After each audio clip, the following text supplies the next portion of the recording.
kala pullo fuuta faalaɗo andude ko ɗum waɗi si tawi pullo fuuta respectaka leydi sénégal ko ɗum waɗi si ɗen yawa e leydi sénégal yo ari o jento o vidéo ɗo no gasa on heɓa réponse on question mon no fi humpitugol musidɓe ɓen ko yowiti e ɗi kaydiji woni ko lawol hongol rewata wawa heɓude e ndi leydi ɗo nationalité e sifaɗin piiji haray karama kojo machallah juge jon le président Oumar Diaw ɓe ari ɓe humpiti en ɗo piiji hewɗi kono ɓay tun haray ko résumé o humpiti en ɗo neɗɗon ko laaɓi tati o wawi rewde o heɓa ɗuma e ndi leydi ɗo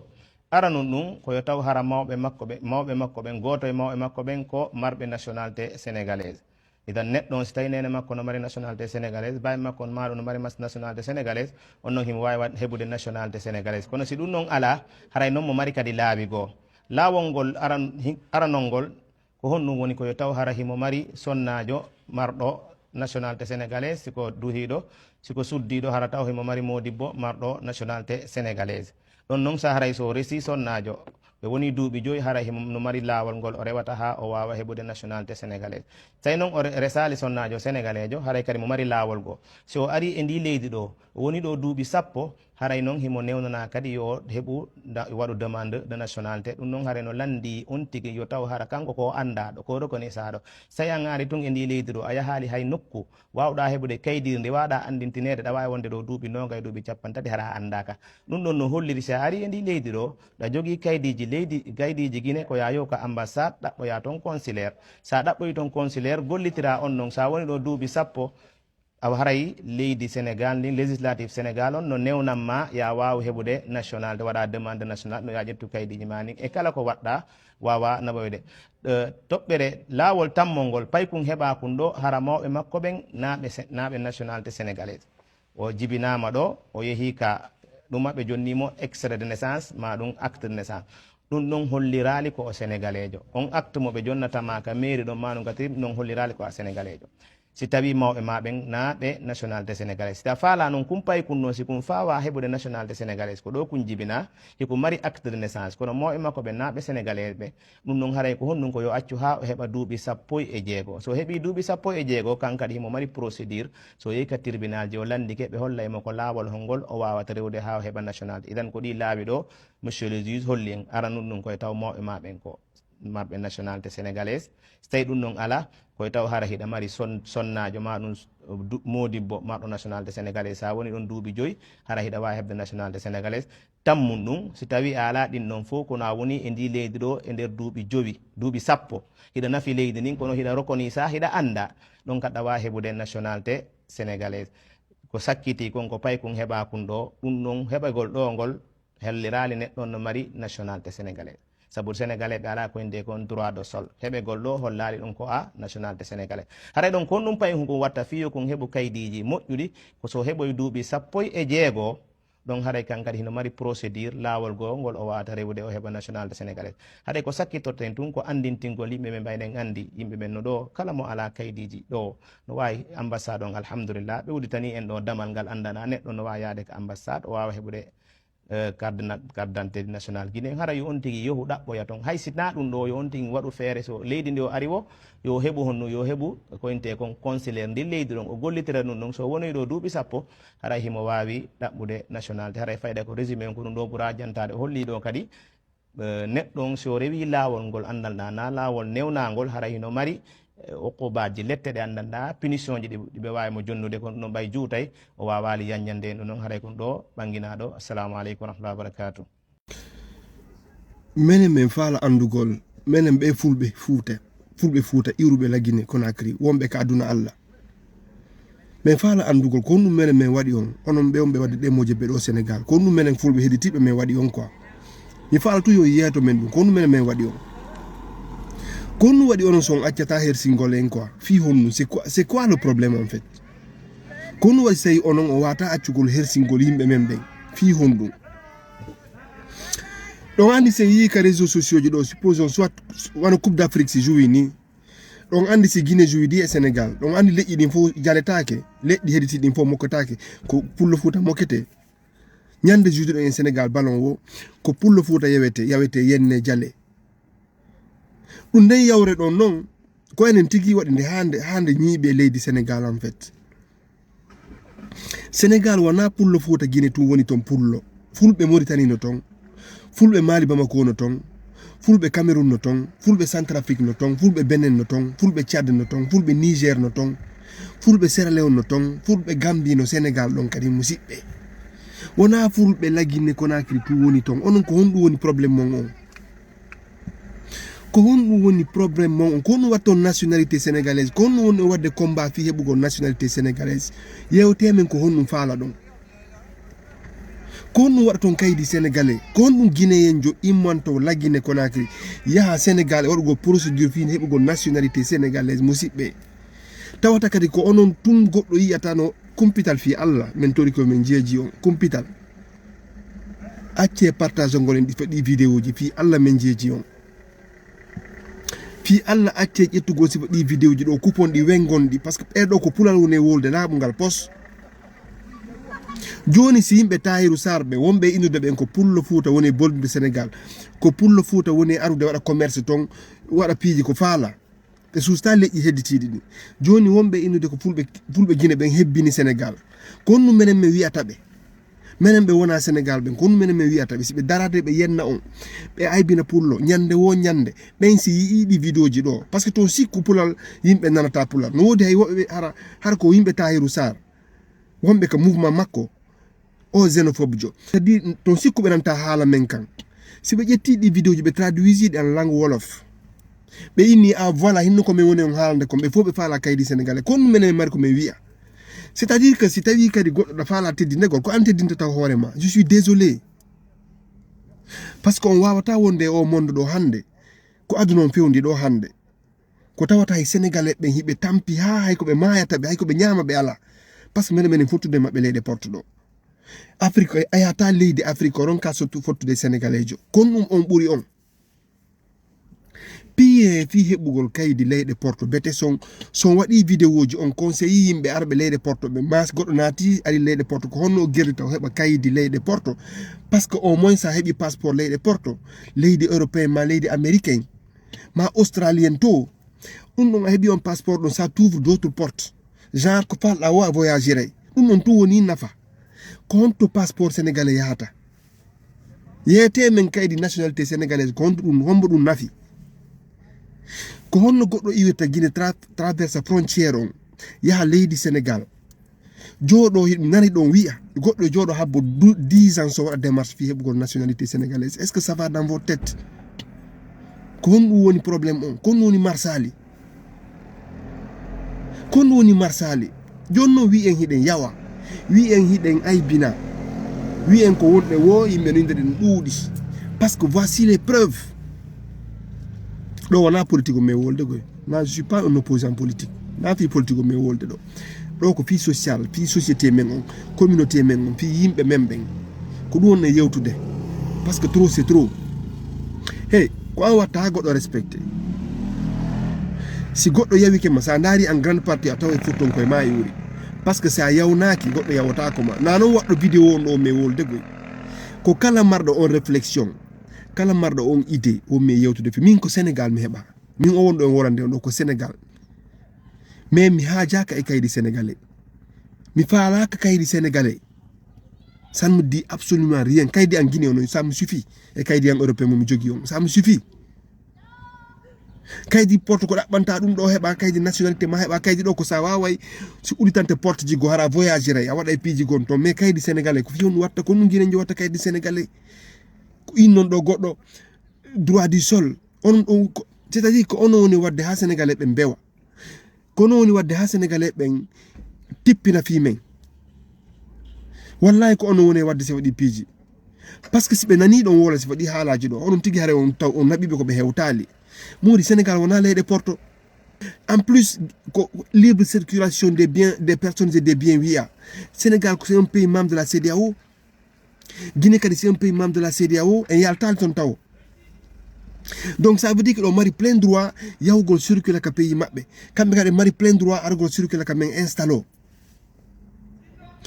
na ha piron fi kaydi nationalité ko ɗum watto nationalité sa yi goɗɗo ɗaɓɓa nationalité leydi goɗɗo sifa en tout cas koye pays ko renewgol ka mum yaha daako ka goɗɗo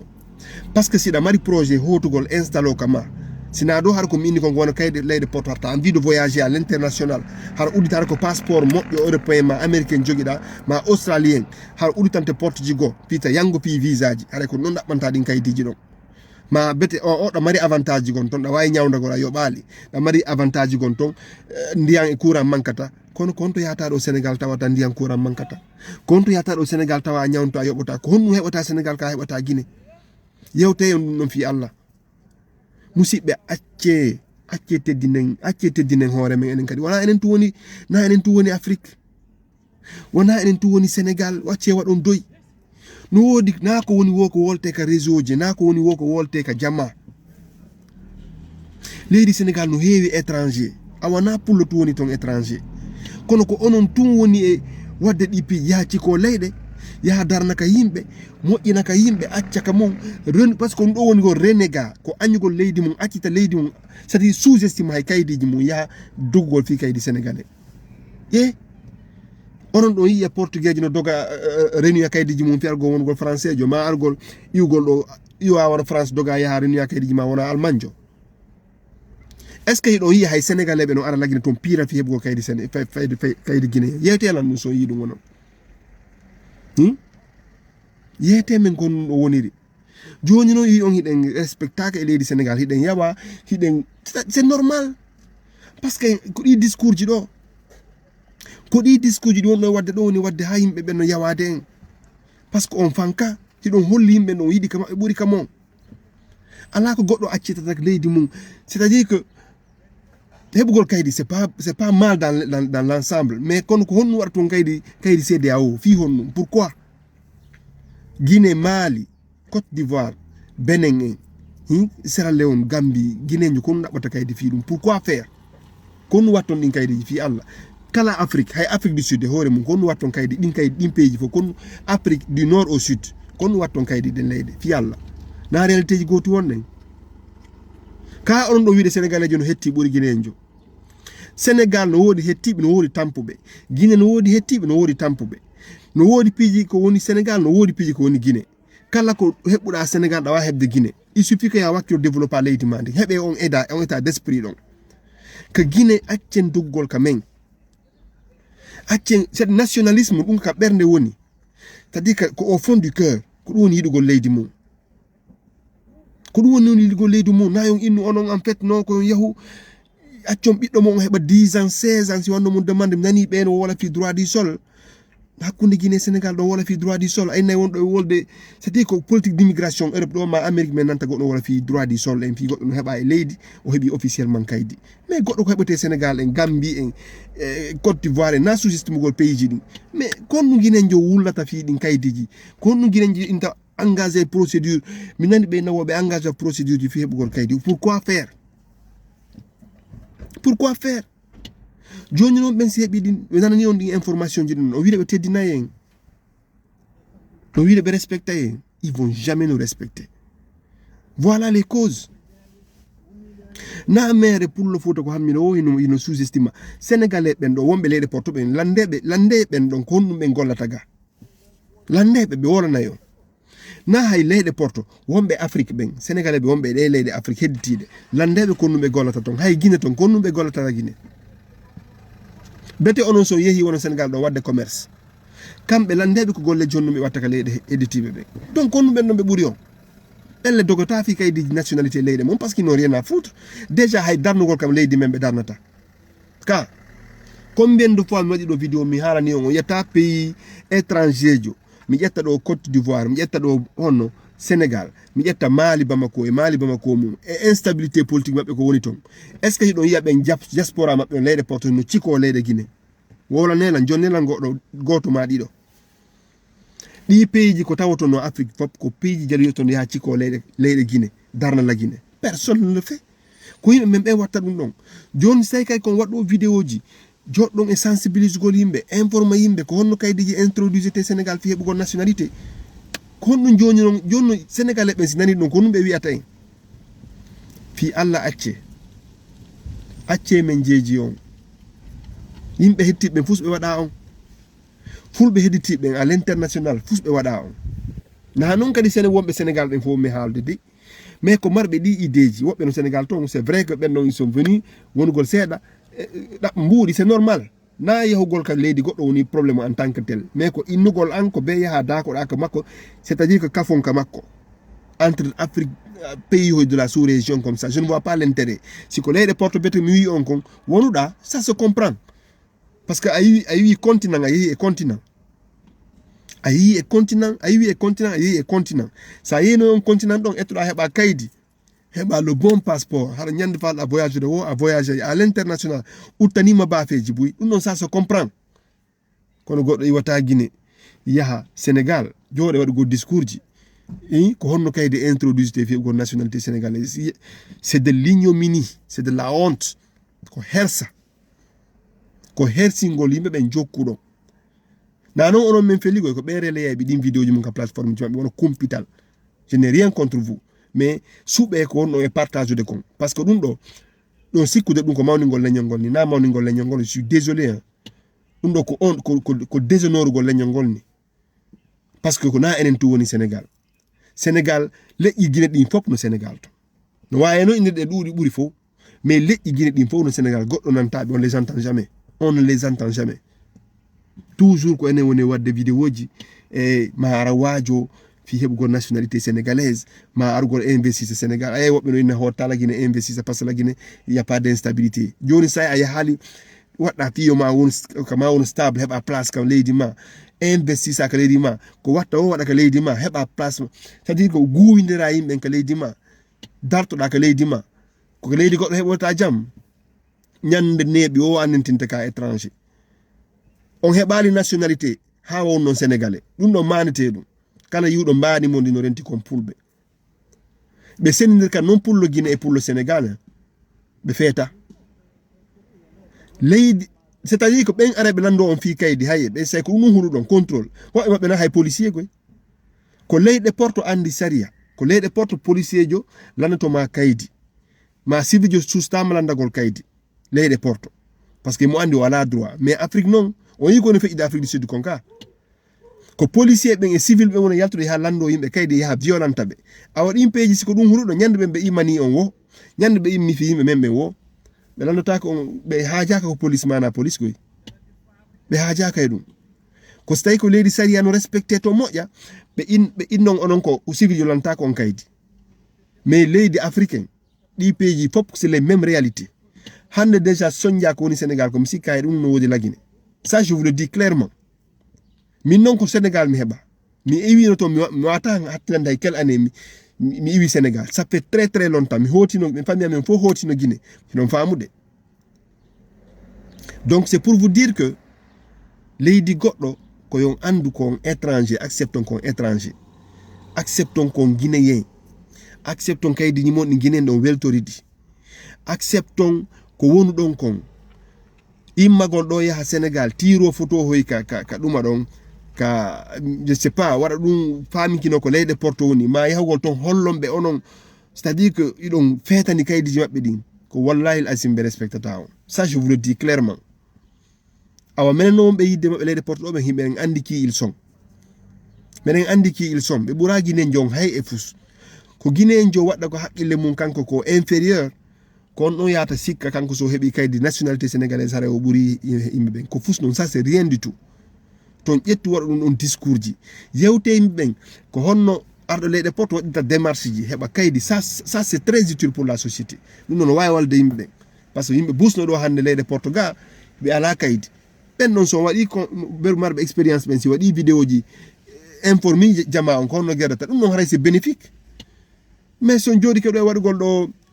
information ji ko doggol consulat ji Sénégal ton ɗaɓɓa carte consulaire waɗa démarche ji a jomminiray sa jommidiri e goɗɗo tawata nen makko e baye makko na sénégalais a heɓata kaydi fi kala ko sénégalais ju kon ɗum pour le fouta watta ɗum qu'est ce que ça va changer dans votre vie ino ton ɓiɗɗo mo wonay ton ha o heɓa 18 ans waɗa 16 ans so waɗa demande de naturalisation ko ɗum waɗa ton naturalisation sénégalaise au nom de quoi kamɓe tigui ɓe dogude aɗa lando kaydi ka jananiri kamɓe tigui si ɓe weltorno awa nationalité maɓɓe on ɓe dogayno ɓe haaɓe landoyo kaydi ka leydi jananiri joni onon ko lieu ko yahude dogon onon maɓɓe dogi ɗon yahon landon kaydi ka jananiri onon ka maɓɓe on yaha landogol kayiti lando nationalité ka maɓɓe ɗum ko jasingol hoore mum acce wondirane gonga awa ko vidéo ɗo mi falano wadde ɗo kono vraiment ko enen doit change si ɗen faala heɓde teddungal si ɗen faala respectegol ko enen doit change ko enen doit respectude hoore men impose o respect non wona e hoore haala tum koka acte ji c'est la façon de faire et la façon de se comporter in the société watta sa goɗɗo respecta mi salmini